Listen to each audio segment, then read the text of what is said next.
She was born into polygamy. Her family followed the teachings of Joseph Smith, including plural marriage. Like many young girls, she had been promised to a man who was her father's age. But she ran away. She chose hell over a life of polygamy. That girl was me. I was lost, alone, desolate. Then Jesus Christ found me and rescued me. In His love, I found real freedom. He is a shield to all who will take refuge in Him. This is why I can look back and ask, polygamy? What love is this?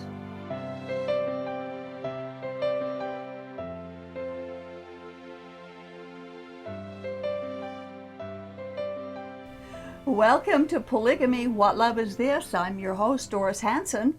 You know, God promised that His Word, the Bible, would endure forever, and Jesus promised His words would never pass away. And since we can trust Jesus, we can also trust what He said in the Bible. And we use it to bring the message to polygamists that God never commanded, nor does He require polygamy.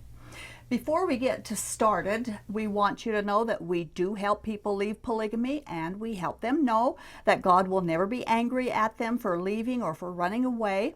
You can call our toll-free number, 877-425-9993, for a private and confidential discussion about your situation and find out how we can help. You can go to our website, shieldandrefuge.org, for information about our ministry. Now, if you or someone you know would like to be on the show and tell your story, or if you have comments or questions, you can email us at email@whatloveisthis.tv. Also, audio versions of our program are available to download. You can go to our main page for instructions, or you can go to soundcloud.com/whatloveisthis.tv, and our show is also available on iTunes podcast. Now, normally we have our co-host Earl Erskine here with us to help us along with the show and to add some of his experiences and wisdom, but he's away on vacation this time. We miss him, and we hope that he has a restful time away, but I'll be doing the show alone this time. Several times in the past few years since we started doing our program, Polygamy, What Love Is This?, we have discussed and answered questions from our viewers about polygamy in the Bible. Now, we don't want to continue kicking a dead horse, as it were, but we still get questions, either from viewers who haven't watched our shows or those who have watched and just can't seem to understand why polygamy is recorded in the Bible if God doesn't support the practice. People seem to focus on the polygamy that is recorded, but they ignore the contention and the pain of polygamy that's also recorded. Then they come to conclusions filled with error because they haven't done due diligence to understand culture and context. Perhaps people just see only what they want to see as well. Deeper study of biblical polygamy includes looking at every story within the families of polygamists in the Bible, noting every detail. This time, I would like to answer some of the ongoing questions by approaching it from someone else's viewpoint. His name is Paul Copan, and he has written a book that includes great explanations about polygamy in the Bible, in the biblical context and in the cultural context, and it's about the concubines in the Bible and God's will regarding these practices. His book is entitled, Is God a Moral Monster? And it's published by Baker House Books. And in this book, he deals with some very difficult passages within the Bible and answers many of the why questions about some of the Old Testament cultural behaviors and how God dealt with them and why. On page 101 of his book, which is the beginning of chapter 10, the author addresses the question, is God misogynistic? Which is one of the charges that many people bring against the God of the Old Testament. Our first quote is from page 101 of his book. When we start talking about the treatment of women in the Old Testament, the pandemonium begins. Feminists accuse Old Testament writers of endorsing all kinds of sexism and patriarchy, and even misogyny, which is hatred of women. Why does Sarah refer to her husband as my master? What about all those concubines? What about levirate marriage? Why does God permit polygamy? Doesn't the Old Testament endorse a bride price, which only reinforces the idea of women as property? Now, these questions are asked by people who haven't studied biblical culture, biblical principles from cover to cover, and other ancient cultures as well. These are valid questions. We hope to answer some of them on this program using this book. Now, we only hope that those who have these questions will be honest with themselves and do the research for themselves, and in doing this, will discover God's perfect character and His perfect love. Probably the most misunderstood reason for being unable to grasp the true meaning of the biblical text is a misunderstanding of the human nature. We all have the nature of sinfulness and selfishness. Now, people don't like to hear that, but the daily world news is evidence of that fact. When God started out with Adam and Eve, there was no sin. There were no inadequacies, no selfishness. But after sin entered, problems arose not only in the marriage relationship, but in human relationships as well. And humans' relationship with God became antagonistic. Selfishness ruled, and it still does. And as cultures in the ancient world proves, females seem to have taken a harder hit than the males did. It is man who has devalued females. It wasn't God who did that. God created male and female on absolute equal levels. Culture and laws regulate human behavior because of our fallen, sinful nature. Laws were made for those who do wrong. Every nation has laws, and God has laws too, because humans need them. God works with us where we are at. He gives commands and then applies guidance and penalty for breaking His commands. The nations of the world do that, and so does God. One thing we can be sure of, we reap what we sow.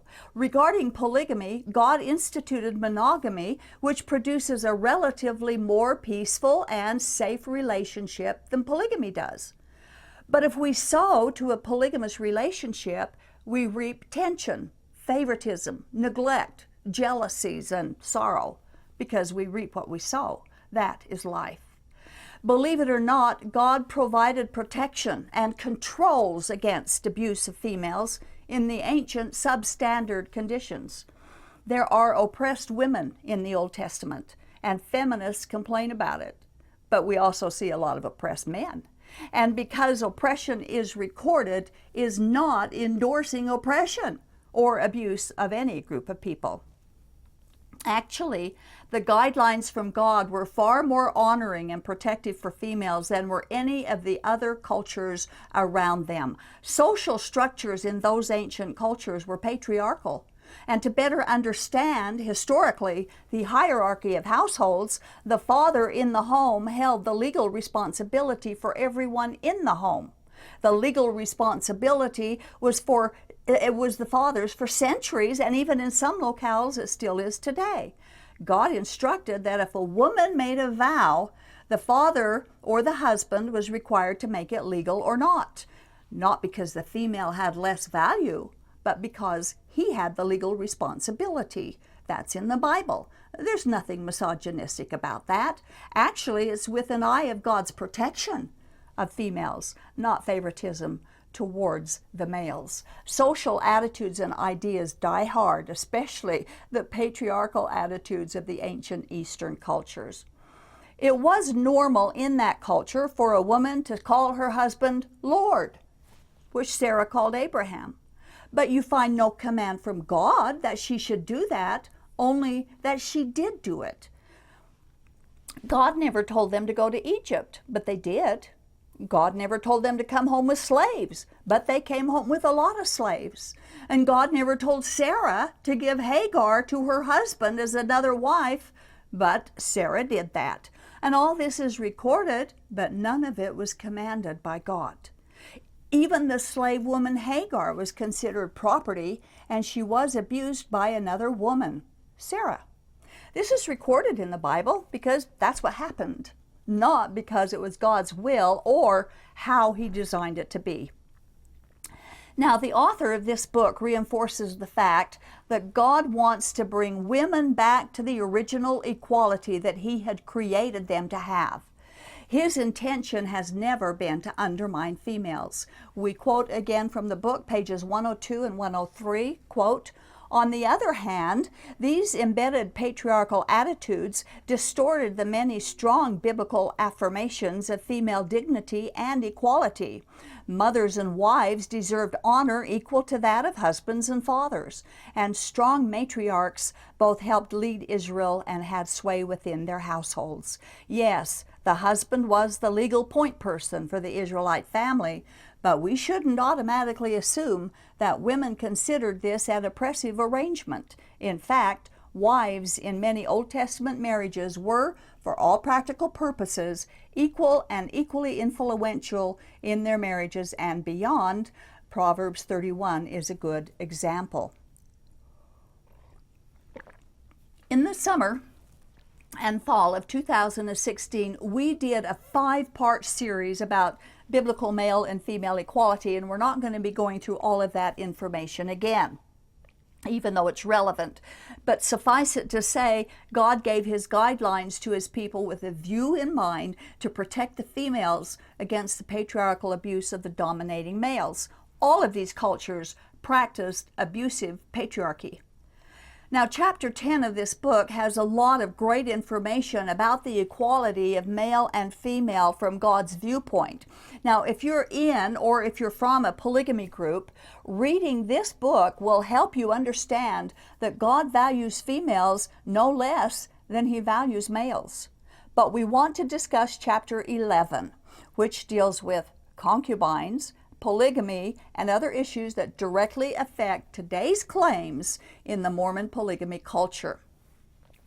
And as we've said before, just because the Bible records polygamy does not indicate that God was pleased with it or that He ever commanded them to do it. We have another quote from page 110. Quote, "Even if prominent Old Testament figures had more than one wife or had concubines, this still doesn't overturn the standard of monogamy in Genesis 2:24. But was polygamy legally permitted? Or did Israel's law prohibit this practice, even if Elkanah, David, Solomon, and others disregarded the prohibition?" Well, God hasn't changed His original design of monogamy for marriage. Chapter 11 brings an interesting and refreshing outlook on how the Bible deals with females, female equality, polygamy, concubines, and other such questions. Again, we need to look not just at the culture of Israel, but at the culture of all the nations around them and in that same period of time. Religious polygamy did not exist in the Old Testament. It was cultural, not religious, for a married man to take concubines. They were legal, but they were second-class wives. If a man's legal wife was infertile, a concubine gave him the ability to continue his family line. Ancient biblical families also embraced this practice, as we see in the story of Abraham and Sarah. To be childless was considered a disgrace, so a second-tier wife would be brought in to produce offspring for the family. God regulates according to the rule of law, just as our nation does, and He puts penalties in place for those who break His law, which is how nations throughout history and today govern their citizens. God's instituted monogamy, which was His ideal for marriage, but just as most people in today's world ignore or reject most of what God has said, ancient cultures pretty much ignored Him as well. Nowhere in any passage dealing with this problem will you find that God demanded or commanded their decision to take plural wives. Although God commanded Israel's kings not to take plural wives, it was mostly the kings who did take multiple wives. Not the prophets, but the kings. We quote from page 111 and 112. When it came to Israel's rulers, political maneuvering, not simply sexual pleasure, was often involved in taking concubines. Things eventually got ridiculous, with Solomon having 700 wives and 300 concubines, 1 Kings chapter 11, often taking from other nations for purposes of political alliances. So Deuteronomy 17:17 prohibited Solomon from doing almost everything that he actually did as king, and it resulted in his downfall. There really is no room for those who defend Mormon polygamy to be using Solomon as an example to support polygamy, because God was very displeased with him. In Deuteronomy 17:17, God prohibited the leaders from taking multiple wives. Now we want to take time to look at Leviticus 18:18. Now, we've talked about this on previous shows, but this particular book has great detail explaining that in this verse alone, God has totally prohibited all the people from polygamy. This is what Leviticus 18:18 says. Neither shalt thou take a wife to her sister to vex her, to uncover her nakedness beside the other in her lifetime. Now, that is King James language. But we need to put this in today's English, which is very important to understand the verse. It says it like this. Leviticus 18:18, while your wife is living, do not marry her sister and have sexual relations with her, for they would be rivals. Now, it was forbidden, you can read from this, for a man to marry his sister-in-law while his wife was still alive. Yet every single Mormon polygamy group practices this prohibition, and did as well as Joseph Smith. Now, they use the Bible to support their practice of polygamy, but they refuse to use the Bible to govern it. But to further understand the prohibition of polygamy, we read on page 113 that the Hebrew word that is translated into the phrase to make a rival wife is the same word used in 1 Samuel 1:6, where Elkanah took a rival wife to Hannah, yet his other wife was not her sister, but she was a sister Israelite. Many Bible scholars have noted that this is a blanket prohibition for polygamy for all the nation, not just against marrying sisters-in-law, but any sister Israelite was not to be taken as a plural wife while the legal wife still lived.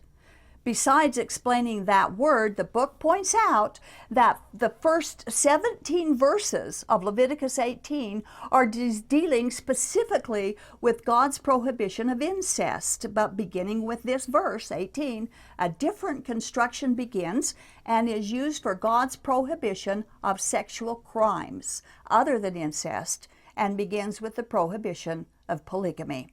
We quote from page 113.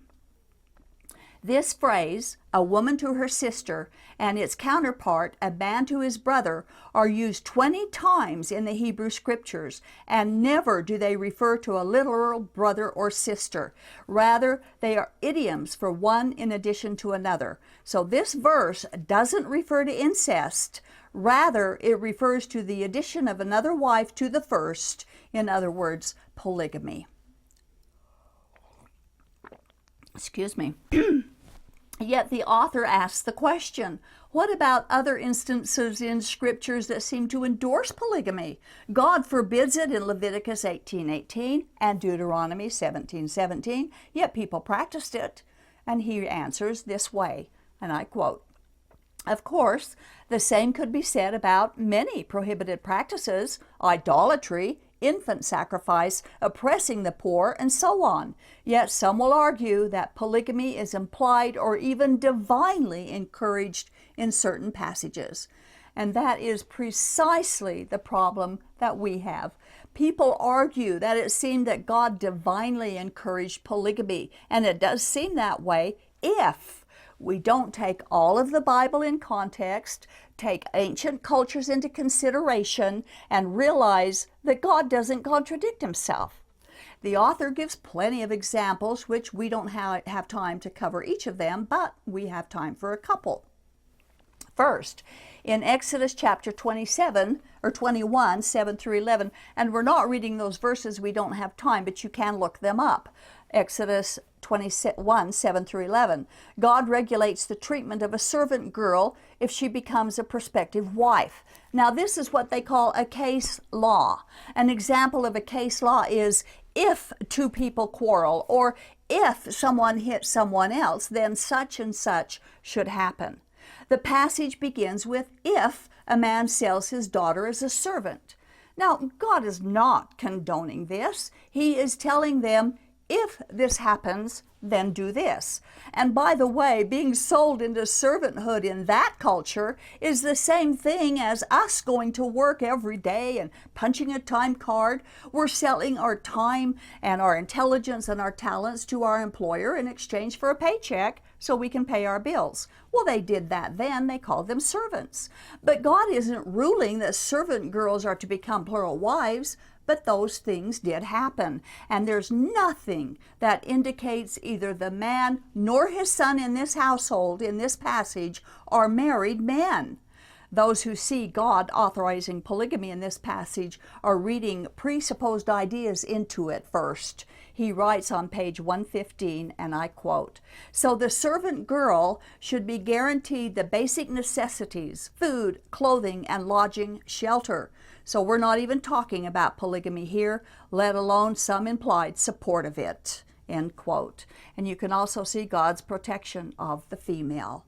In reading this book, of course, you can read all the details that explains the Hebrew word and nuances and culture that need to be considered before judging it as a passage where God condones polygamy.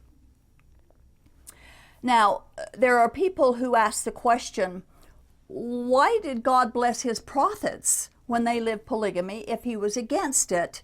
And they include David and Solomon as examples.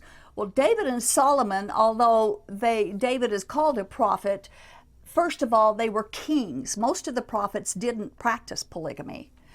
And we've already mentioned Solomon, but the single most problematic passage regarding David is 2 Samuel chapter 12, verses 7 and 8, and we quote, "Then Nathan said to David, 'This is what the Lord, the God of Israel, says.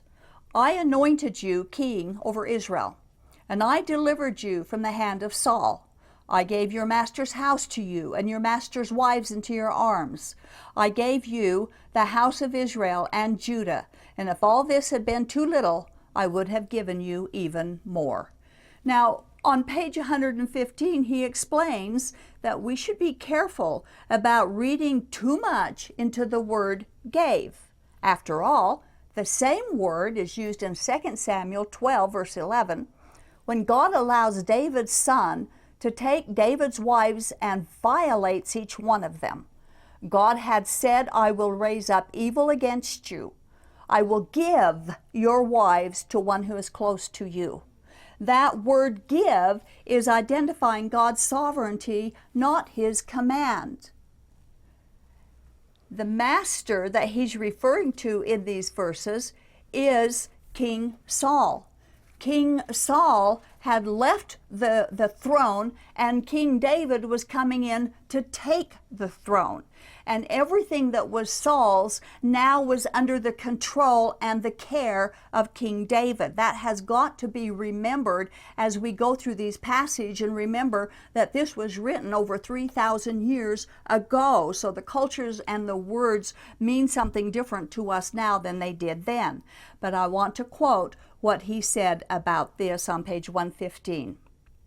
Quote, "The sentence indicating that God gave Saul's house and wives to David is probably a general reference to the transfer of Saul's estate to the new monarch David.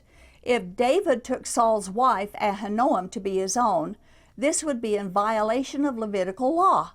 Ahinoam was the mother of Michal, whom Saul gave to David as a wife. And Leviticus 18:17 forbids marrying one's mother-in-law, so the passage hardly lends support to God's endorsement of polygamy," end quote. God does not support a behavior that he forbids. I also need to mention that Ahinoam is the only wife that King Saul had, and he had a concubine. That's all he had. Also, Ahinoam, Saul's wife, whom people claim was given to David, was old enough to be David's mother. It's unlikely at all that David took her as a plural wife like the polygamists claim that he did. Deuteronomy 21:15 is another passage. You might want to write that down and look it up. And it presents a dilemma of an unloved wife and presents a scenario that is not about polygamy or supporting polygamy as proponents of polygamy claim it is. Quotes from page 116 of the book says this, quote, "Does this passage slyly endorse polygamy? Not at all. If a man has 2 wives is an example of case law. It gives guidance for when a particular situation arises." End quote. Other passages of case law, like we've talked, says if a man steals an ox or a sheep, they aren't advocating stealing. God gives all kinds of guidelines for crimes that are committed in the cultures in those days.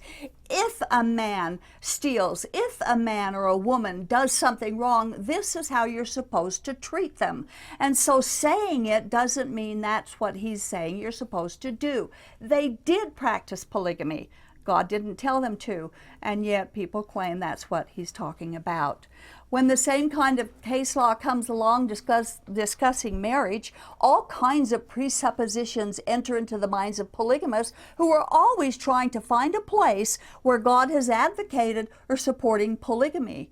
But they won't find it. And when they can't find it, they torture the meaning of the passage to make it say what they want it to say.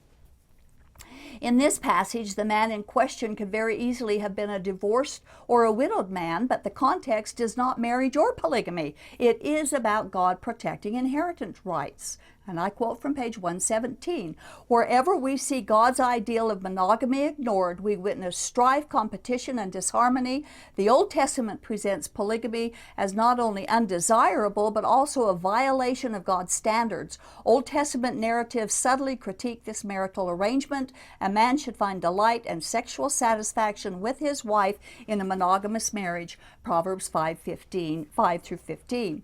This is a great book for those who doubt the goodness and love and justice of God portrayed in the Old Testament. There are many other examples he covers, such as the bride price or dowry. Did God allow rapists and condone female POWs for sex slaves?